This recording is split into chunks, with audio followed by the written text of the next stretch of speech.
Hello and welcome to Daily Spark TV. I am Dr. Angela Chester. My guest today is Mark Binkley, and I am excited to talk about how one shot can change your life. Now, have you ever experienced something that has been life-changing? It may be something small to someone else, but it was huge to you.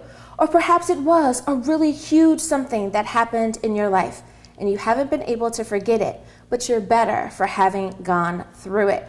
Well, that's kind of what we're talking about today.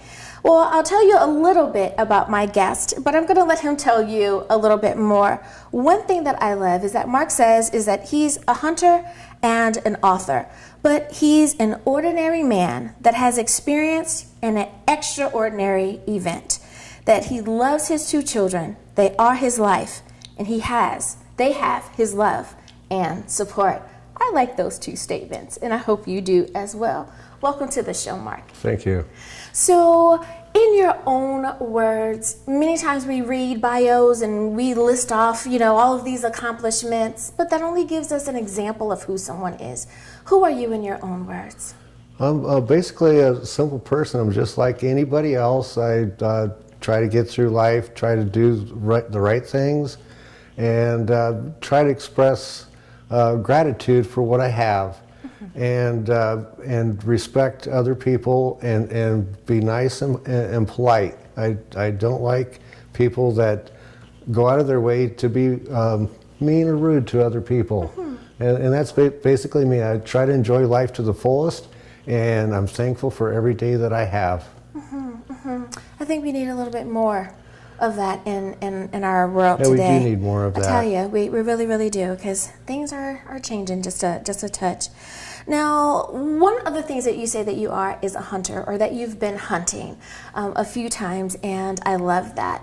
We have such a vast degree of people's understanding of what it means to be a hunter. Some people think it's, that week-long thing. Some people, it's just a day, and then you sleep in your own bed at night. So for the population that doesn't understand what it means to be a hunter, can you kind of explain, what does that entail? What does it mean to be a hunter or to go hunting? Well, to be a hunter, I'm not sure where I fit into that picture, because I don't consider myself to be a hunter. Okay, I haven't been hunting for about 15 years, and after my experience, I kind of lost the taste for hunting. Things went terribly wrong, and I felt like I was dragged up into going hunting. But the experience was great, as far as being able to get in the outdoors and go hunting, and the exhilaration and preparing for the trip and everything like that. But as you can read in my book, things did not quite go the right way they were supposed to. Well, when we are out in nature, many people feel that nature is a way that we are able to connect with God, to kind of settle things back down and calm this rat race of our life. Do you feel that you're one of those types of people where nature is a calming experience for you? Yes, it is. When you're in nature, it's just you and God. There's nobody else. And I took a trip into the wilderness by myself. Of course, it was foolhardy. I was ill-prepared, but it was something I needed to do, because I was trying to find closure on an event that had taken place. And I put my faith in God and made sure that I prayed vigorously before I went, because I was really scared. I was not sure I was going to survive, but I had to get my closure. And nature is a beautiful way to do it, because that's what God created.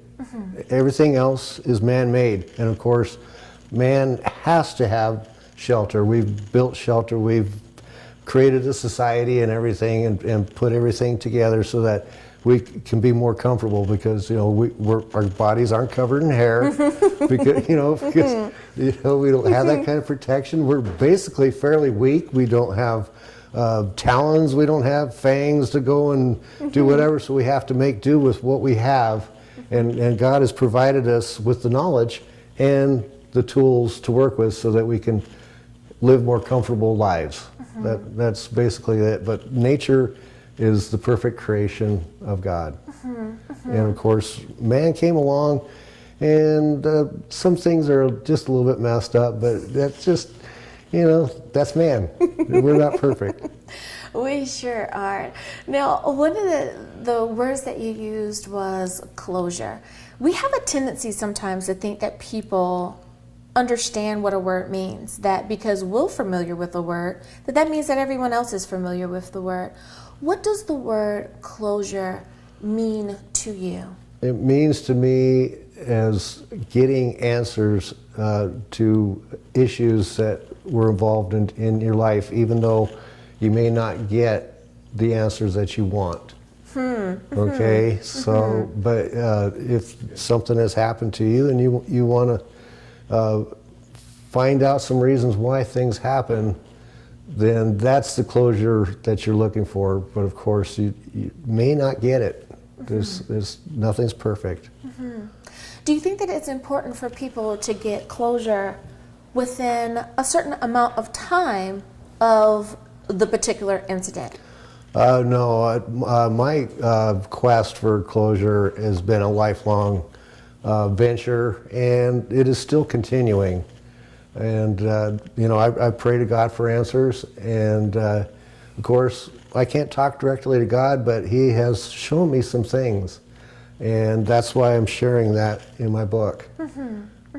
Very, very strange, phenomenal things. Awesome. So. Well, it is time for a very short break, but don't worry, we'll get back to you in a few moments.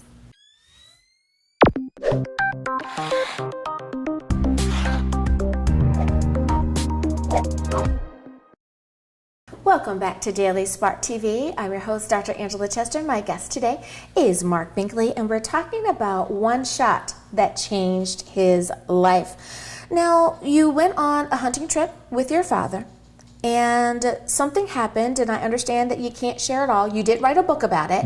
But in that experience, what can you share? How did your life become changed after that? Well, basically, a family is supposed to be truthful and do the right thing. And my eyes were opened wide open that that's not always the case. And I was pretty much flabbergasted by what had happened because I did not see it coming. It was something that should not have happened, and it did. And basically, I felt that I was chosen for this journey for this reason to get my story out, so that possibly I could help others with issues that they're going through. I mean, my case might be minuscule compared to what other people have gone through, and it kind of maybe I might get laughed at. That I'm thinking that was a life-changing moment, but it was my moment, and it changed my life.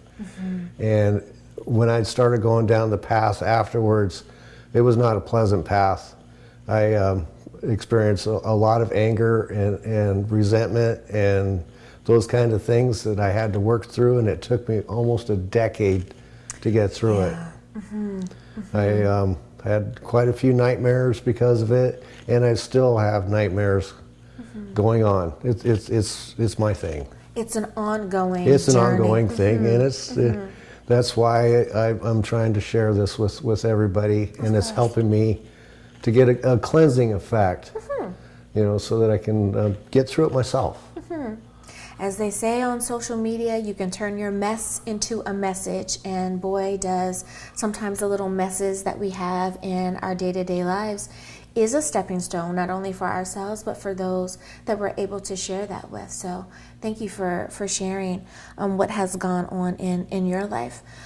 One of the things that we have to deal with in many of parent-child relationships is fixing kind of the things that our parents have done to us or with us. And depending on where we are in our lives, sometimes that's talking to a friend, all the way to speaking with a therapist.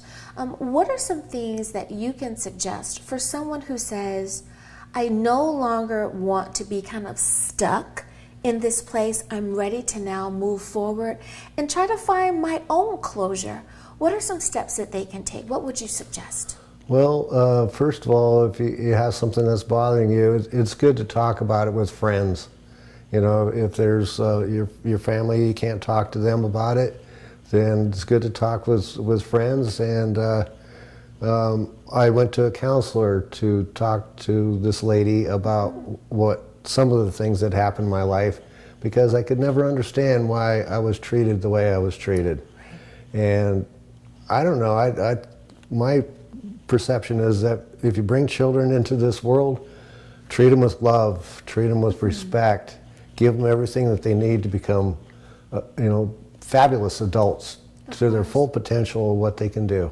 And I'm so glad that you mentioned that you sought a counselor to help you through. I think so many times people think that, well, if I involve a professional, that means something, and that they're afraid to take that step.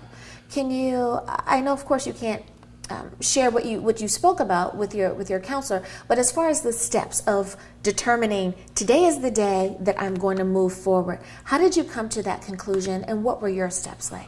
Well, I was in a relationship and it ended fairly abruptly, and I was not really understanding why things wouldn't work out for me, and I knew I needed to go talk to somebody. Whether they could help me with any of the issues, I just wanted to be able to talk to somebody. And it helped. I went to 3 different sessions, and it helped me quite a bit. It was, you have somebody to talk to, somebody that's actually going to listen, and somebody that was going to be on your side.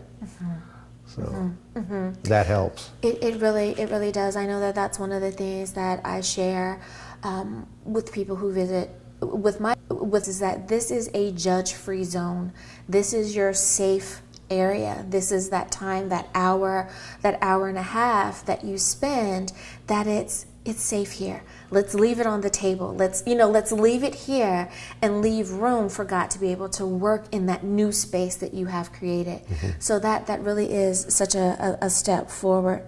So when someone lives through a life-changing moment, what do you think are some of the things that they need to do once they've made it like to the other side? They realize it's changed my life. What do you think they should do from that moment? Oh boy, that's a hard one, because every situation is different, and no two situations are the same. But what I found is sitting down and writing. Put your problems on paper and look them over, and review it, and then you can learn and grow from that. Every situation is different, and there's no two situations that are exactly the same. They're like fingerprints. Everybody's got a different situation, different plan from God that we have been put through, and a challenge. Everything is a challenge. It's so interesting that you say that, because I love how God has made us uniquely different, but yet we are similar in our own ways. We are either male or female. We are all breathing this wonderful air that He has created for us. We all need to eat, but yet we all have our individual experiences. I love that. Thank you for reminding me of that. Well, it is time for a break, but don't worry, we'll be right back.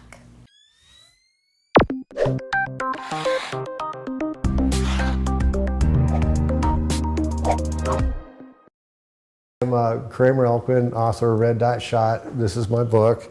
It's a true story, and it's based on a hunting trip that didn't quite go the way it was supposed to. And there was an incredible find up there, and a trip deep into the wilderness where I had to find closure for a incident, an event that had not gone the way it was supposed to. It's a very good read. It's a fairly short story, only 178 pages, and It's very easy to read. Once you read it, you'll feel like you were actually there when it was happening. And I recommend that you go and check it out.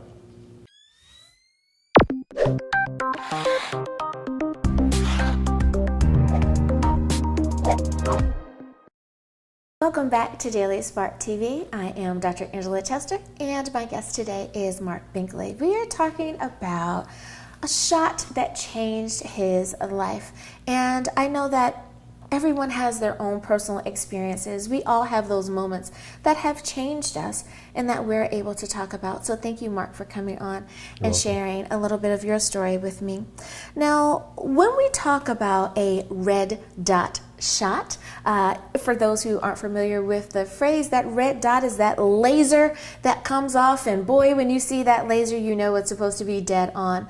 So with a red dot shot, what does that mean when you share, when you talk about your experiences? How has that red dot shot changed your life? Well, it was a very tragic incident to where egos were bruised. And all I was trying to do was do what I thought my father was trying to portray. And it didn't work out that way. And the red dot shot, I got that into my title is because of the fact that I had made a perfect shot when I shot this animal. And there is no other way I can explain it that this was exactly where I was supposed to shoot this animal. And I kind of wish that none of this had happened. I wish that I could go back and redo the whole thing. And I've taken, many steps and tried to think of what would have happened if I'd have done something different. These crossroads, and everybody has them. And every time that you are involved in a situation, you make a choice. It has an effect on other people, whether you want to realize it or not. That's true. And sometimes the effects are good, and sometimes they're not. And you just you have to hope that you're making the right decisions, and we can't always do that.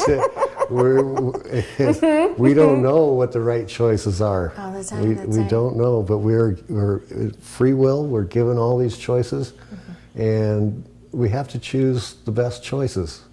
But we don't always do that. We're not perfect. But so we are going to have to suffer the consequences of what happens. Yeah. So with your experience, do you think that has allowed you to be a better parent? Do you think that it has changed your parenting style? I almost didn't become a parent because of this. Okay. Because I did not want my children to have to go through what I went through. And I had to do some serious soul searching in order to be able to let it happen. And I met this young lady, and she was enthralled by me, and we got along very well together, and we had 2 wonderful kids. And I made a point that I was never going to treat my children the same way I've been treated. I wanted to put the legacy to an end. I wanted it to stop. Because I had found out later on that my father had been mistreated. And so he had no other way of getting his anger and resentment from his father out except by taking it out on me. And that was a wrong thing to do. So I've never felt that love, the parent-child love. And I don't know where I got it from, and I only know that I got that love from God, through Jesus Christ. That's the only way that I could manage to get through it and to change things around. It wasn't me. I couldn't do it on my own. Couldn't. I'm so glad that you were open and honest in that answer, because there's someone who needed to hear that. There's someone that needed to understand that just because it was done to them, that they have permission to not do it to their children, that they are able to break that tie, to break those ways. You can do it if you Yes. work through it and you ask for God's help. That's the only way I could do it, because there was no other way. So if I'm hearing you correctly, when we think about parenting, then perhaps we should think a little bit differently. So parenting isn't just the things that you do, but sometimes being a great parent are sometimes the things that you don't do with your children. Well, that's correct, yeah. Okay. You know, there's there's difference between right and wrong. And if you know that you feel that it's not pleasant for you and you don't like it, obviously somebody else isn't going to like it either, you know. But it's really hard to break away from that when you have an internal anger, you know, that's steaming inside of you, that you can't stop and help yourself in letting it out, and that's a problem. Yeah. It's a continuation of, you know, like a snowball effect, and it's really hard to stop that. It really can be.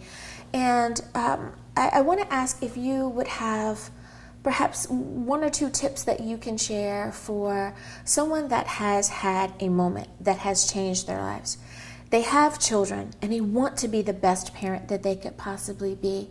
What are maybe one or two things that either helped you or that you've learned along the way? This has helped me be a really great dad, and I have the relationship with my children that you weren't able to have with your dad. Well, I think that one thing that if in parenting we all make mistakes, and if you realize you've made a mistake, I think it's okay to apologize to your children. They're people too, and they're going to respect you a lot more if you can admit that you did something wrong. And it's really hard to do, because parents want to be in control, and they want to think that they're always doing the right thing. But if they make that mistake, I think it's okay to be willing to apologize and tell your child that you were sorry that you messed something up. I think that is a great way to end the show. Simply apologize. Apologize. If you messed up. It's hard to do. It's not easy. I love it. Yeah. It's, Well, Mr. Mark Binkley, thank you so much for being a guest on Daily Spark TV oh, you're today. quite welcome. It was my pleasure. And thank you for joining me on today's show. I hope you have enjoyed it. I know that I've enjoyed bringing it to you. Until next time, everyone. Bye-bye.